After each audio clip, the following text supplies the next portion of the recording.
খুবই গুরুত্বপূর্ণ একটা খবর এসআইআর নিয়ে।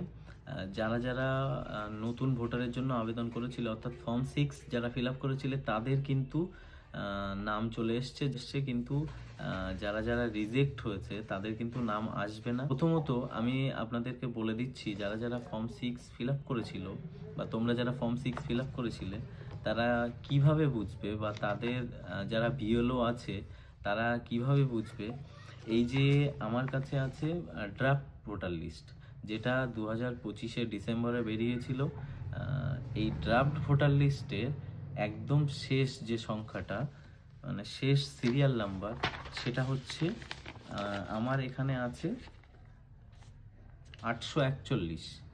এই শেষ সিরিয়াল নাম্বার হচ্ছে 841।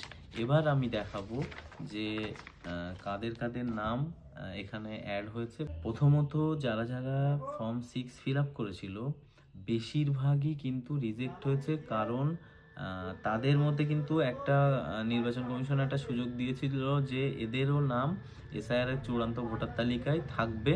সেটা তার সাথে কি করতে হবে, ফর্ম 6 ফিল আপ করতে হবে। ফর্ম 6 এর সাথে কিন্তু অ্যানেক্সার 4 ছিল, যেটা এনুমারেশন ফর্মের মতোই দেখতে ছিল। ওই ফর্মটা কিন্তু ফিল আপ করে সেখানে কিন্তু যার সাথে 2002-এর লিঙ্ক হচ্ছে, তার সাথে কিন্তু তার ডকুমেন্ট এবং তার নাম দিতে হচ্ছিল। 2002-এ যাকে দেখিয়েছিল তার নামের মিসম্যাচের কারণে, মানে যারা নতুন ভোটার তারা যাদের লিঙ্কেজ দেখিয়েছে তাদের নাম 2002-এর যদি 2002-এর সাথে 2025-এর সামান্যতম মিসম্যাচ থাকে, সামান্যতম এক একটা লেটারে যদি মিসম্যাচ থাকে, তাহলেই কিন্তু তার ফর্ম রিজেক্ট হয়ে গেছে। এবার আমি দেখিয়ে দিচ্ছি কাদের নাম আছে, কিভাবে দেখবেন। আমার ভোটার সংখ্যা ছিল 841 আমার পার্টে। তো আমি এখন অ্যাপের মাধ্যমে দেখাবো যে কোথা থেকে দেখবে নতুন ভোটারের নাম এসছে। যে ইসিআই নেট, সেই অ্যাপে গেছি। অ্যাপে গিয়ে কিন্তু প্রথমেই আমি ক্লিক করব জেন্ডার স্ট্যাটিস্টিক্স। এখানে ক্লিক করলাম। এখানে ক্লিক করার পর কিন্তু আমার টোটাল এখানে ইলেক্টর দেখাচ্ছে 849, কিন্তু আমি আমার ভোটার লিস্টে, ড্রাফট ভোটার লিস্টে কিন্তু ছিল 841।